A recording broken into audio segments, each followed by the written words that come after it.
Yuri Gagarin, major in the Soviet Air Force, is the first to cross the frontier into the unknown of space. 27 years old, swarthy, handsome, highly trained, married to a medical student, the father of 2 girls. Occupation, cosmonaut, the world's first. Yuri Gagarin and the Soviet space program, humanity's first steps towards a future in the stars. By conducting the first manned mission into space, Yuri Gagarin and the Soviet space program broke scientific, technological, social, and political barriers, thus propelling mankind into a new age of human development. On August 15, 1945, the Japanese Emperor Hirohito announced his nation's unconditional surrender to American forces.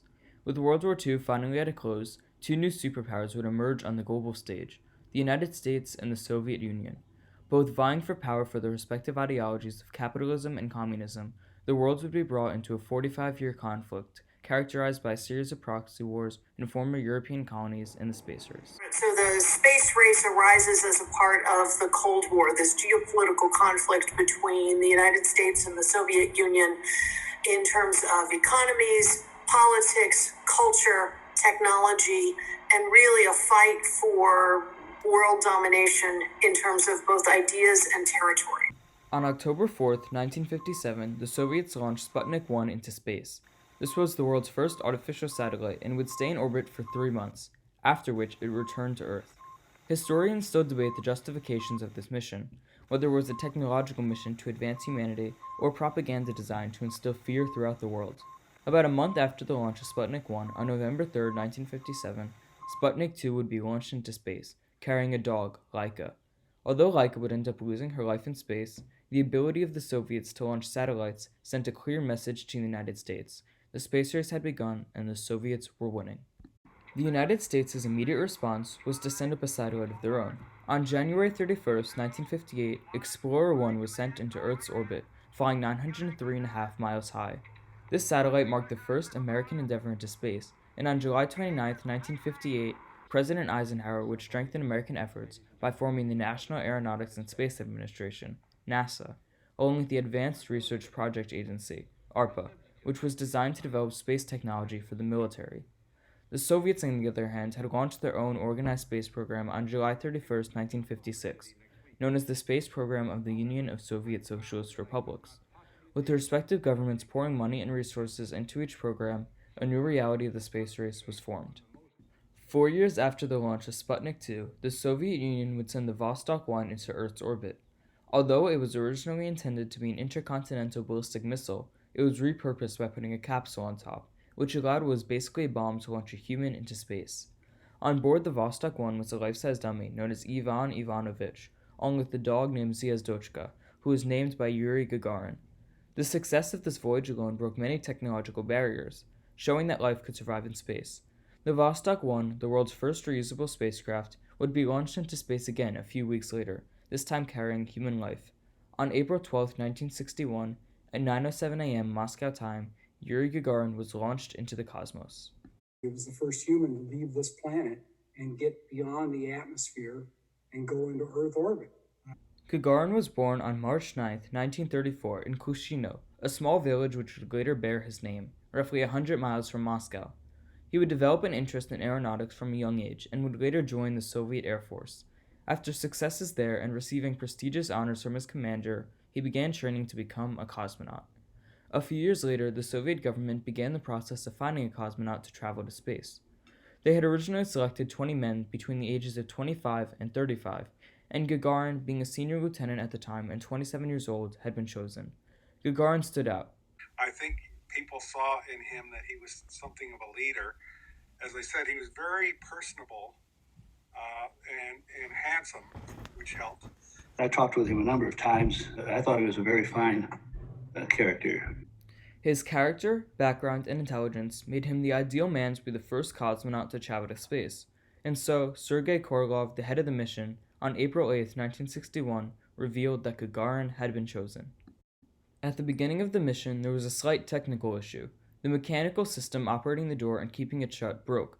However, after the issue was resolved, Gagarin was able to take off and the flight went according to plan.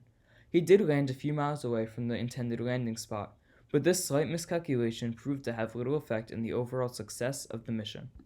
Even today, very few people realize the significance of getting yourself away from the Earth, 17,500 miles an hour, re-entering and just being able to walk away. Welcomed with crowds of hundreds of thousands gathered in the Red Square, Gagarin was immediately heralded as a hero across the Soviet Union. Upon return, he also became an important figure in Soviet politics. Along with becoming the commander of the Cosmonauts Detachment, he became a deputy of the Supreme Soviet of the Soviet Union, the most important legislative body in the nation. He was also awarded the Order of Lenin and named Hero of the Soviet Union, the most prestigious awards he could receive. Monuments were raised to him, and streets and cities would bear his name. Proving the Soviet Union was a force to be reckoned with, the advancement made by the Soviets came as a huge embarrassment to the United States. As a result, the US would send the first American, Alan Shepard, into space. Unfortunately for the Americans, Shepard only reached suborbital levels.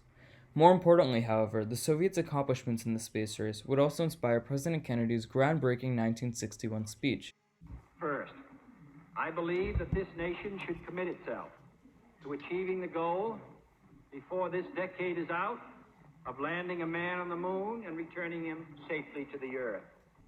A year after that speech, John Glenn would be sent into space and be the first American to fully orbit the Earth in a flight akin to Gagarin. At that point, the United States finally reached the scientific and technological levels the Soviets had demonstrated with Gagarin a year earlier. Eventually, on July 16, 1969, Apollo 11 would launch from NASA's Kennedy Space Center, taking Neil Armstrong, Buzz Aldrin, and Michael Collins all the way to the moon. Despite early setbacks, the United States won the space race.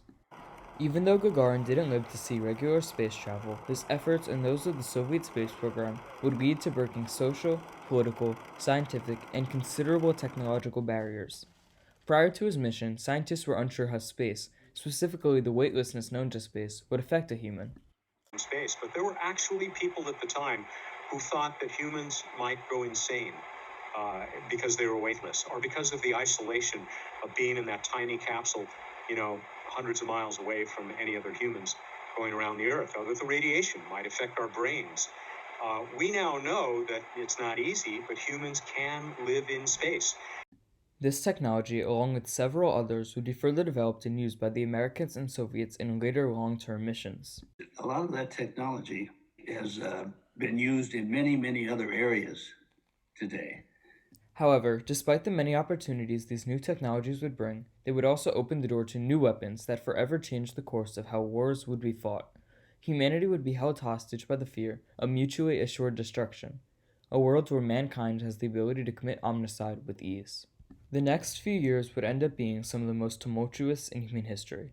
Whether it be the escalation of the space race, the scare of the Cuban Missile Crisis, or the increased American and Soviet presence in Vietnam, the clash of ideologies between communism and capitalism would escalate, and mankind would only become more divided.